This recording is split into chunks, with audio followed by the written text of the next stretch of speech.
last year we did see a lot with furloughing and a lot of folks hurting in the industry. I'd imagine there's a cost savings element of technology as far as room climate control and energy savings and things like that. Can you speak to that real quickly in regard to how that fits into priorities with hoteliers today?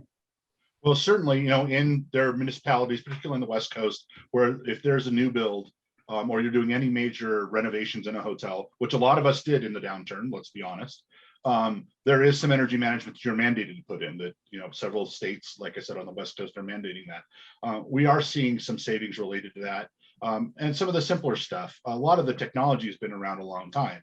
Incom had door sensors in doors 20 years ago to try to guess what occupancy stat that was.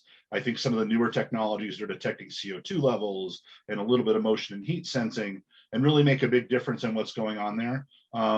But as much as there's a lot of opportunity there, and we're exploring that, particularly in markets that are, we'll say, just say Texas, particularly in Texas, where energy prices can fluctuate based on the market and demand in ways that doesn't really happen in the rest of the country.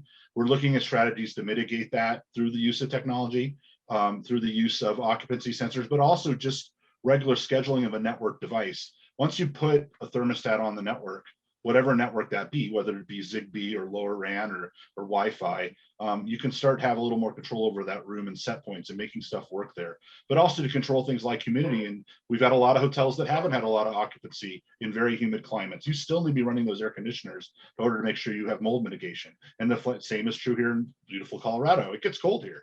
And if you don't have proper heat controls, you have pipe bursts and other problems there. So having a centralized plant that all hooks up together to analyze that has savings that are beyond just the energy savings. It's not just about a kilowatt hour saved here or a butane hour saved here. It's more about protecting the entire environment and still delivering good service. I've seen a lot of investment in hotels that have patio doors or some kind of balcony where the door opens. We have a beautiful property in Milpitas, California that's got that. It's gorgeous, but we want to make sure that air conditioning unit goes off or heat unit goes off when that door's open, so we're not heating the outside, as my mother used to say when I left the door open.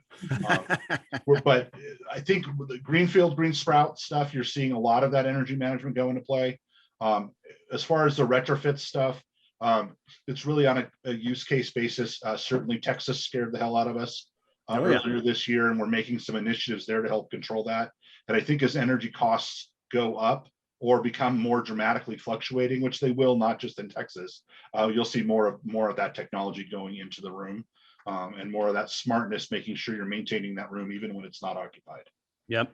Texas said, "What's a heater?" when that occurred.